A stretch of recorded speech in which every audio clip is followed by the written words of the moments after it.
Capítulo cuarto. El reino mágico. El reino de Dios no vendrá con señales visibles. Lucas 17:20. Si quieres encontrarlo, lo perderás. Nan Chuan. ¿Quién no ha reflexionado alguna vez sobre ese desconocido tan familiar, el tiempo? Para la belleza del reino es necesario aprender a apreciar el prodigio del tiempo. Pero, ¿qué es el tiempo? Cuando se le hizo esta pregunta a San Agustín de Hiponia, este respondió: sé lo que es, pero cuando me lo preguntáis no lo sé. Sorprendente que aquello, más familiar y cotidiano, a menudo resulte ser un difícil rompecabezas filosófico. Albert Einstein dijo que nuestra noción absoluta del tiempo era solo una fantasía. Otros científicos y filósofos han llegado a la conclusión de que el tiempo no tiene una realidad objetiva. El filósofo alemán Immanuel Kant señaló: el tiempo no es algo objetivo, no es sustancia ni accidente ni relación, sino una condición subjetiva necesaria debido a la naturaleza de la mente humana. Esta observación es muy interesante. El tiempo como fenómeno de la mente. No obstante, quizá no sea una noción tan desconocida si consideramos que durante miles de años los hinduistas y budistas lo han tratado todo como una creación de la mente, o que los físicos cuánticos están descubriendo que tal vez no exista lo que denominamos realidad objetiva, es decir, una realidad independiente de la conciencia. Estamos acostumbrados a dividir el tiempo en pasado, presente y futuro, siendo el presente la línea divisora entre el pasado y el futuro. El presente es, por supuesto, un fantasma escurridizo. En el momento en que digo ahora, ese ahora ya se ha ido. El filósofo chino Chuang-Tzu comentó: justo cuando el sol está en el centro del cielo, deja de estar en el centro del cielo. El tiempo tiende a ser contradictorio. El ahora presente siempre tiene algo de impreciso. No obstante, si el momento presente no puede definirse con exactitud, tampoco es posible definir el pasado ni el futuro. Jesús, el gran místico y poeta, dijo: en verdad os digo, antes que Abraham fuese, yo soy. Juan 8:58. Apreció en su totalidad el misterio de la hora. Su declaración no parece distinguir entre el pasado y el presente. Existen al menos dos clases de tiempo: el del reloj y el del psicológico. El último está en relación directa con la espiritualidad y es el tema de lo aquí expuesto. Pido al lector que recuerde algún momento de inmensa alegría y se pregunte si, durante esa experiencia, era consciente del tiempo. ¿Pudo coexistir el júbilo y el tiempo? Siempre me ha intrigado la elasticidad temporal. En los últimos años, durante mi participación en numerosas conferencias y seminarios, he advertido que, si la charla es buena, tiendo a perder la noción del tiempo. Con buena me refiero a sentirme tan cómodo que la charla se desarrolla en forma de juego. Yo juego con mi material, juego con el público. Cuando consulto el reloj, me parece increíble. Sin embargo, en otras ocasiones, el tiempo se arrastra como un caracol. Es muy temperamental. El tiempo transcurre rápido o despacio según nuestro estado interior. La expresión "el tiempo ha pasado volando" indica que la persona se ha divertido. Por el contrario, el tiempo no pasa cuando uno se aburre. El folclore chino y japonés cuenta con un tema recurrente que se asemeja misteriosamente a un viaje en el tiempo einsteiniano. Un joven pasa varios días en una montaña mágica. Cuando regresa a su mundo, descubre conmocionado que las dinastías han cambiado y que sus contemporáneos tienen el cabello cano y han perdido los dientes. Se dice que un día en el cielo vale por 10 años en la tierra. Parece que el paso del tiempo depende de donde nos encontremos. Vivir en el reino de Dios es vivir en la eternidad. Descubramos primero qué significa eternidad. Para muchos es una duración temporal muy larga, pero ¿es eso verdad? ¿Es eternidad la infinita extensión del tiempo? Jesús ofrece esta idea al respecto. El mismo día vinieron los saduceos, que no creen en la resurrección, y le preguntaron lo siguiente: Maestro, Moisés dijo, si un hombre muere sin hijo, su hermano debe casarse con la viuda y dar sucesión a su hermano. Pues bien, había entre nosotros 7 hermanos. El primero se casó y murió sin hijos, por lo que le dejó la esposa a su hermana. Sucedió lo mismo con el segundo y con el tercero, y así hasta el séptimo. La mujer murió después de todos ellos. En la resurrección, ¿de cuál de los 7 ha de ser mujer, puesto que lo fue de todos? Jesús les respondió: Estáis equivocados, pues no entendéis las escrituras ni el poder de Dios. Porque en la resurrección no se toma esposa ni esposo, sino que son como ángeles en el cielo. Y en lo que respecta a la resurrección de los muertos, ¿no habéis leído a lo que Dios os dijo? Yo soy Dios de Abraham y el Dios de Isaac y el Dios de Jacob. No es el Dios de los muertos, sino el de los vivos. Y cuando la gente lo oyó, quedó admirada de su enseñanza. Primero hay que situarse en el contexto de la historia. Antes de que se le preguntasen los saduceos, también lo habían hecho los fariseos. Ambos grupos representaban la religión oficial de la época. Los saduceos eran menos numerosos y formaban la élite religiosa más próspera y culta. En comparación con los fariseos, el judaísmo de los saduceos era más conservador. Tan solo aceptaban la autoridad de los 5 primeros libros del Antiguo Testamento, el Pentateuco, mientras que los fariseos creían en la existencia de otra vida después de la muerte. Los saduceos la negaban porque en el Pentateuco no encontraban suficientes evidencias que la confirmasen. Los fariseos eran más liberales en estos temas. No solo creían en la otra vida, sino también en la resurrección carnal de los muertos. Incluso discutían entre ellos sobre si los muertos estarían vestidos o desnudos cuando resucitaran. Para ridiculizar la doctrina farisea de la resurrección de la carne, los saduceos preguntaron a Jesús de quién sería esposa al resucitar una mujer que había estado casada con 7 hombres en vida. Jesús respondió: en la resurrección no se toma esposa ni esposo, sino que son como ángeles en el cielo. ¿A qué se refería Jesús? ¿Confirmaba o refutaba la existencia de otra vida? El problema es que nadie lo sabe lo que es ser como ángeles en el cielo. ¿A dónde nos lleva esta respuesta? ¿Intentaba Jesús explicar algo sobre el reino de Dios y la naturaleza de la eternidad? Desde una perspectiva zen, sería útil meditar unos días la respuesta de Jesús y no sacar conclusiones precipitadas. Reflexionar sobre el asunto y ver qué se descubre. Al lector le sorprendería descubrir que este sermón de Jesús sobre la resurrección y la vida futura es el equivalente del sermón de la flor de Buda antes comentado. Recordemos que Buda tan solo alzó la flor sin mediar palabra. Preguntar si hay o no hay vida es no comprender en absoluto. La respuesta adecuada a la pregunta es no pensar. En época de Buda, muchas personas espirituales le plantearon diversas preguntas metafísicas. ¿Tiene el mundo un fin? ¿Existen los santos después de su muerte? ¿Tienen límites el universo? En tales situaciones, la contestación típica del maestro era guardar silencio. Callarse era su respuesta. El Buda se negaba a responderlas porque esas preguntas no suelen ser edificantes. En cierta ocasión, una de tales personas, de nombre Malunkyaputta, le hizo varias preguntas de esta clase y Buda replicó: la vida religiosa Malunkyaputta no depende del dogma de que el mundo tiene un fin, ni del dogma de que no lo tiene.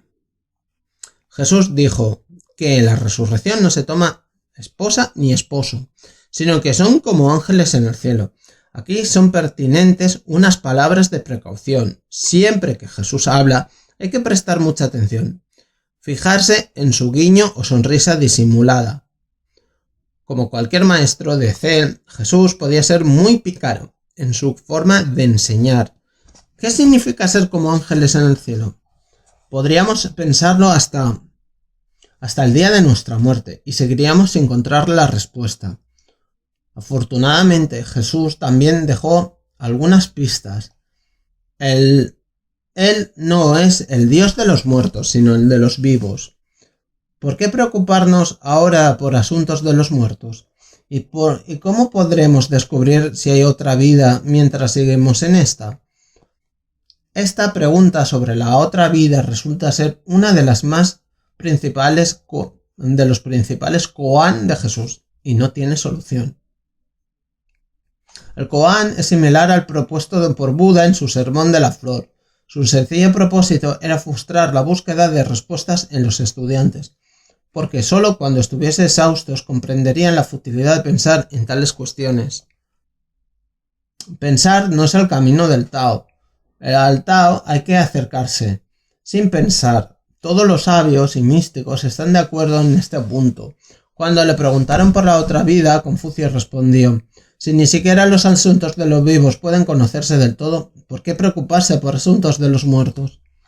El reino es el estado de júbilo, pero este se desvanece cuando empiezan los pensamientos improductivos. Ya se ha mencionado que la espiritualidad tiene que ver con vivir el momento con el momento. Considérese esto. Un hombre se había citado con una mujer de la que se había enamorado.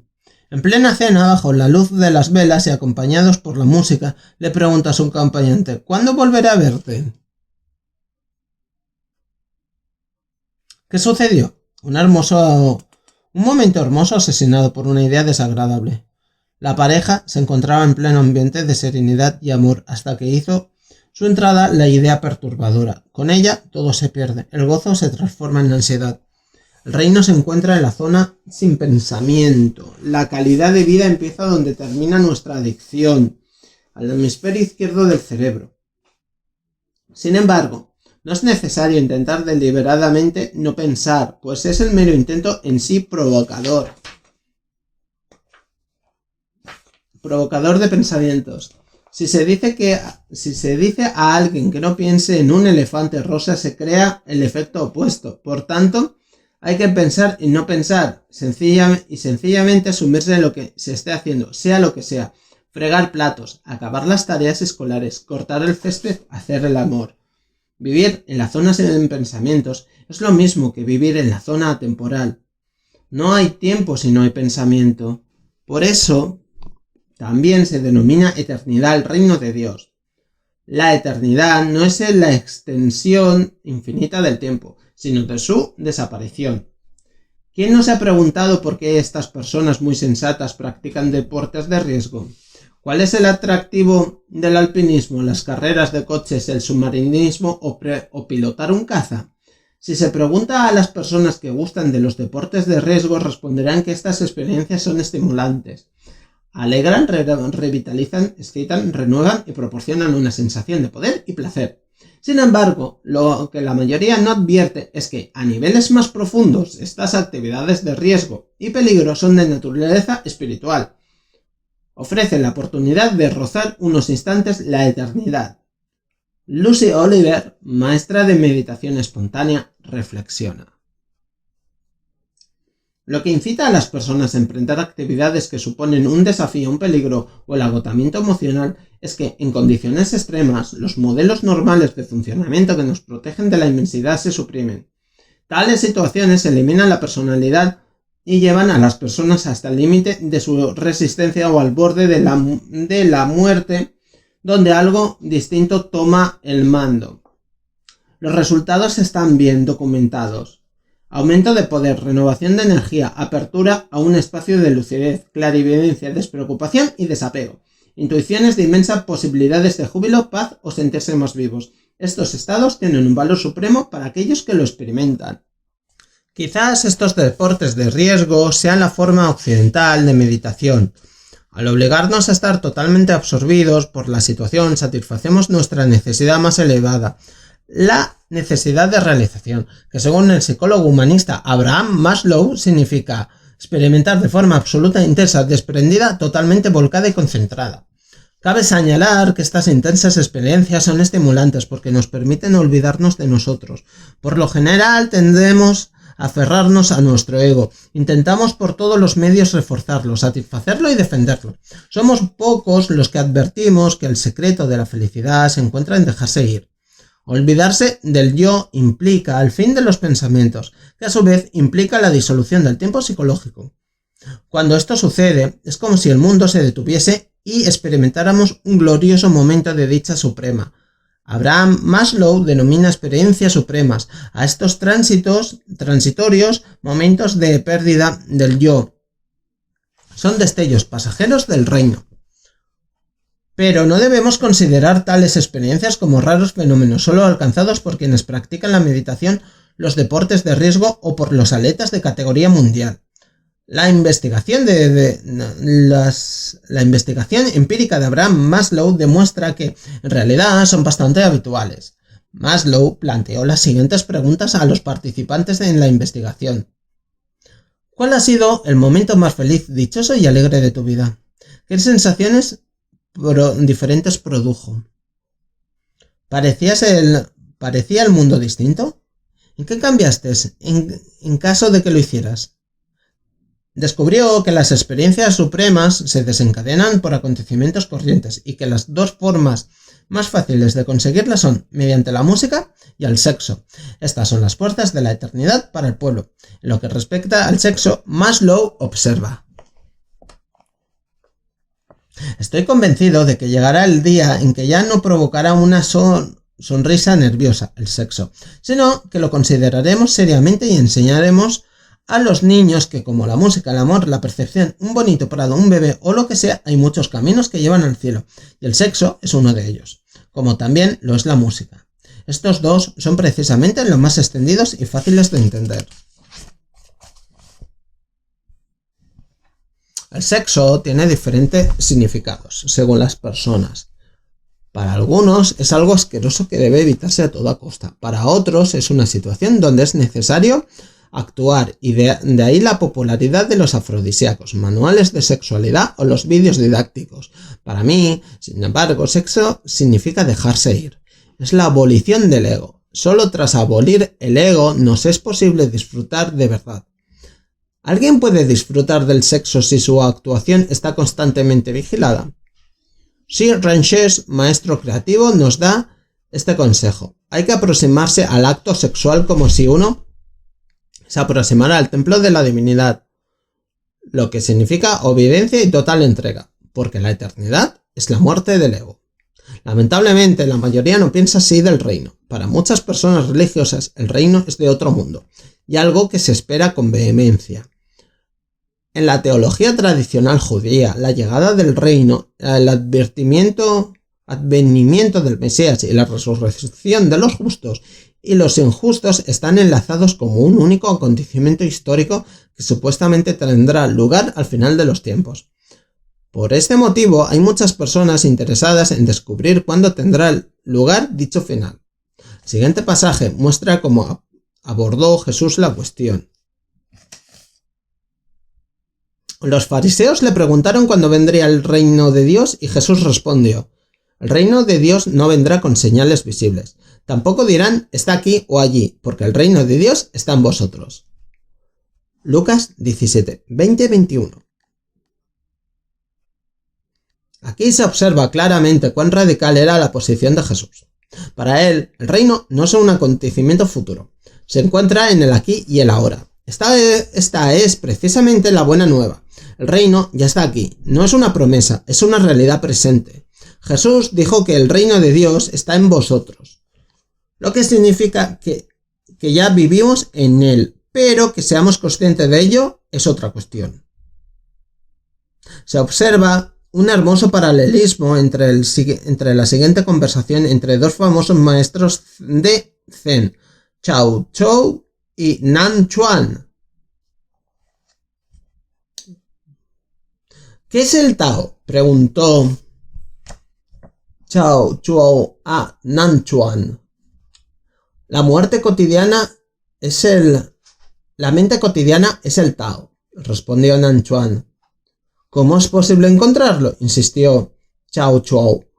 Si quieres encontrarlo, lo perderás, contestó Nan Chuan. Si no lo encuentras, ¿cómo sabrás que es el Tao? Replicó Chao Chou. El Tao no es una cuestión de saber o de no saber. Saber es una forma ilusoria de pensar y no saber es insensible. Si uno comprende el Tao inequívocamente, su mente será como el gran espacio, vasto, vacío y claro. ¿Cómo entonces puede considerarse esto bueno o malo? Al escuchar esto, Chao Chou despertó de inmediato. Jesús dijo que el reino de Dios está en vosotros. Eso significa que no puede buscarse. Solo podemos buscar lo que no tenemos. ¿Para qué buscar lo que ya está en nosotros? En realidad es dicha búsqueda la que obstaculiza nuestro camino hacia lo eterno, porque refuerza el ego. Hay que recordar que la belleza solo puede experimentarse en la zona sin pensamiento ni tiempo, donde el ego desaparece. No obstante, muchos siguen buscando el reino porque no reconocen su presencia inmediata, aquí y ahora. Está en nuestro interior. Tales búsquedas son vanas. La situación sería la de un pez en el océano que busca agua, sin advertir que se haya rodeado de ella. Curiosamente, cuanto más cerca está algo de nosotros, más difícil resulta detectarlo. Jesús ni confirmó ni negó la existencia de vida ultraterrena. El reino significa acabar con los pensamientos, y tanto la afirmación como la negación implican la existencia del pensamiento. El Zen trasciende ambas dualidades. El reino de Dios está en la zona sin pensamiento, fuera del alcance de la mente racional lógica, donde domina el hábito de pensar en términos de A o no A. A primera vista, Jesús parecía responder a las preguntas que le planteaban sobre el reino de Dios, pero en realidad señalaba hacia una verdad mayor. Puesto que se trata de preguntas mal formuladas, responder de una forma u otra sería ridículo. Si se me pregunta si cierta mesa es hombre o mujer, la única respuesta adecuada es reírse. No valdría la pena plantear o debatir la cuestión. Como observó el antiguo filósofo Chuang Tze, es fútil hablar de la nieve con un insecto veraniego que nunca la ha visto. El reino no es una cuestión que deba pensarse. Como tal, tampoco es una cuestión temporal, porque sin pensamiento no hay tiempo. Sin embargo, tradicionalmente se habla de él como si se tratara de un acontecimiento futuro. El motivo es evidente. El reino siempre se ha concebido como acontecimiento futuro porque vivir en el futuro en lugar de en el presente es un hábito del hemisferio izquierdo. Bang Sue Ramshe Rajneesh ofrece un hermoso diagnóstico de la situación.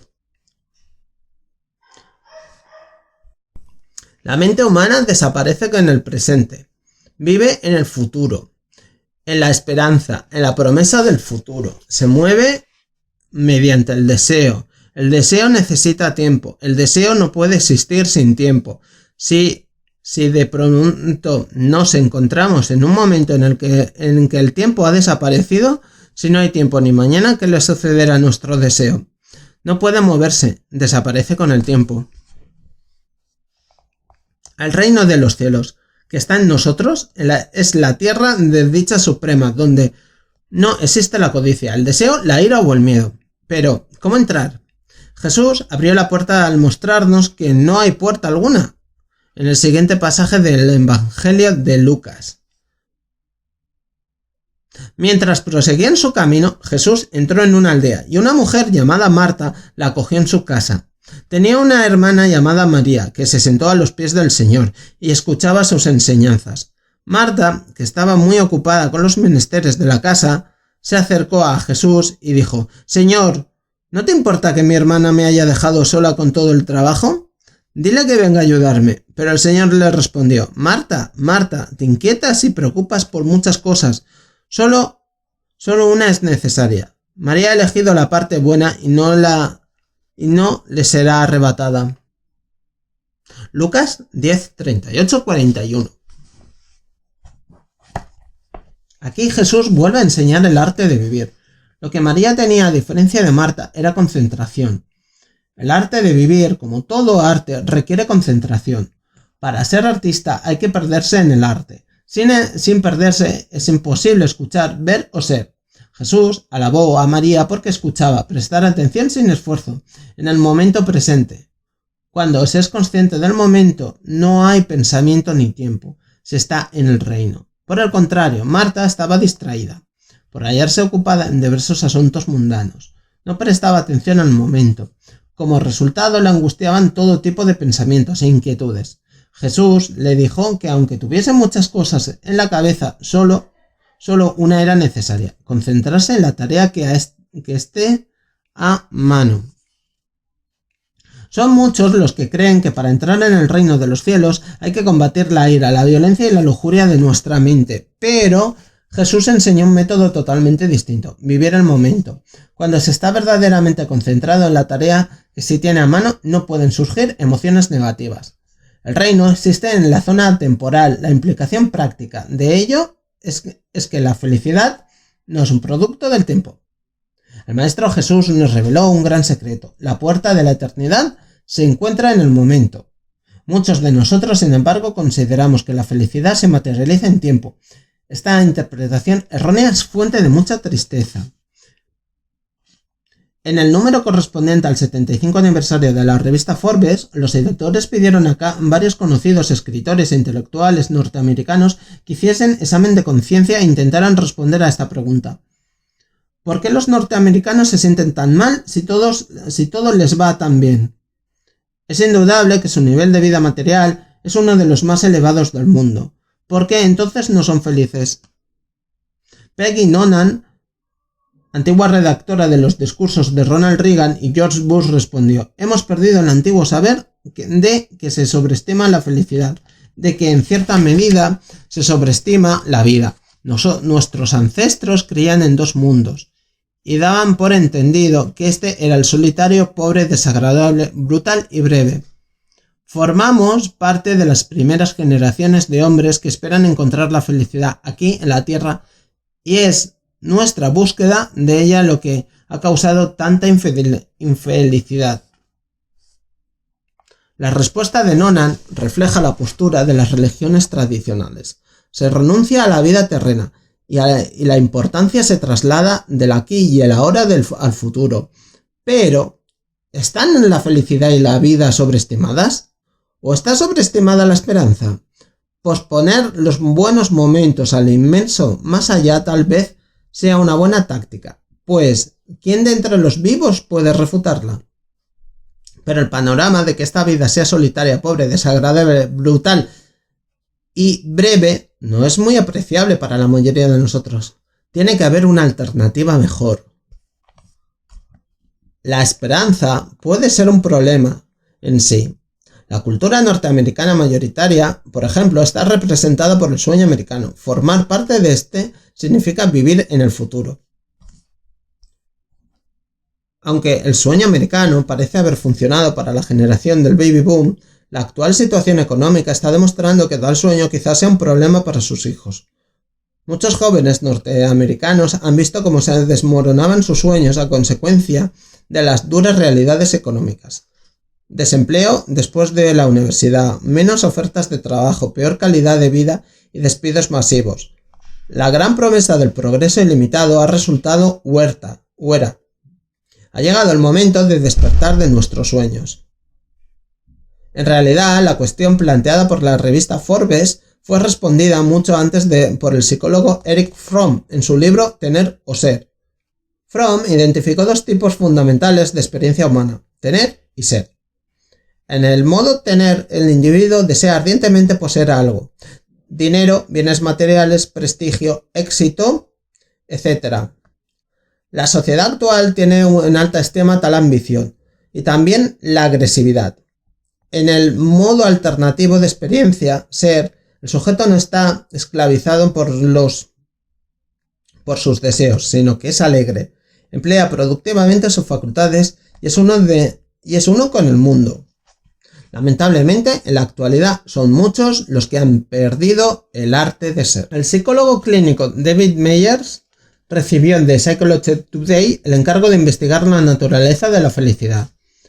Tras cientos de entrevistas y cuestionarios, Meyers resumió así sus hallazgos. Hay que comprender que la felicidad perdurable no proviene de conseguirla. ¿Qué buscas? ¿Fama? ¿Fortuna? ¿Tiempo libre ilimitado? Imagina que te concedieran con un chasquido de dedos. Que te lo concederan con un chasquido de dedos. ¿Serías feliz igualmente? ¿Serías feliz? Es evidente que al principio estarías eufórico, pero gradualmente te adaptarías a las nuevas circunstancias y la vida volvería a su combinación habitual de emociones. Para recuperar la alegría necesitarías de nuevo otras condiciones mucho mejores. Las conclusiones obtenidas de numerosos estudios coinciden en que las circunstancias vitales objetivas, una vez nos hemos adaptado a ellas, guardan escasa relación con la felicidad de las personas. Por tanto, la riqueza es como la salud, aunque su total ausencia engendra sufrimiento, considérese Somalia, al tenerla no garantiza la felicidad. No hay necesidad de envidiar a los ricos. La felicidad es menos una cuestión de conseguir lo que se quiere que de querer lo que se tiene. No es posible adquirir la felicidad porque invariablemente perderemos interés en lo adquirido. Lo que se requiere es la capacidad de querer lo que se tiene, que es precisamente el arte de ser. La felicidad no es algo que pueda adquirirse, es una capacidad. Por este motivo, el reino no es una cuestión de expectativas, sino el fin de la vida de la vana fantasía de que la felicidad se obtiene mediante la adquisición. La verdadera felicidad es una cuestión de aceptar y apreciar lo que es. Vivir en el reino es estar alegremente desesperanzado y vivir el momento, lo que empieza por saborear las cosas pequeñas de la vida. Meyers ofrece el siguiente ejemplo. Para mí, vivir en el presente significa encontrar un placer en el momento mágico del día, desde desayunar por la mañana, inclinado sobre un manuscrito hasta los últimos momentos del día, al acostarme junto a mi esposa. La felicidad no se encuentra en algún lugar futuro, sino que en la conversación matinal, con alguien que busca consejo, en el almuerzo con un amigo, en contarle un cuento a un niño por la noche, en meterse en la cama con un buen libro. Jesús dijo, antes de Abraham fuese yo soy. El tiempo presente indica una orientación al aquí y a la ahora, que es esencial para la felicidad. En los inicios de su ministerio, Jesús proclamó, arrepentíos porque el reino de los cielos está cerca. Mateo 4:17. Muchos lo han interpretado como una amenaza, traduciéndolo por limpia tus pecados o de lo contrario, pero se trata de una interpretación incorrecta. La palabra griega para arrepentimiento es metanoia, que no significa tanto arrepentirse como cambiar el corazón. Si el mayor tesoro se encuentra donde está el corazón, encontrar el reino significa poner nuestro corazón en lo que está claramente cerca, lo que implica un compromiso absoluto con el eterno ahora. Es precisamente en este punto donde el Zen difiere de la práctica de las religiones tradicionales. No es una cuestión de reemplazar ciertos objetivos terrenales por otros espirituales. La práctica de Zen no tiene objetivo alguno. La verdadera práctica consiste simplemente en aceptar y apreciar lo que es. Pues el reino no es algo lejano que deba ganarse, sino la realidad presente.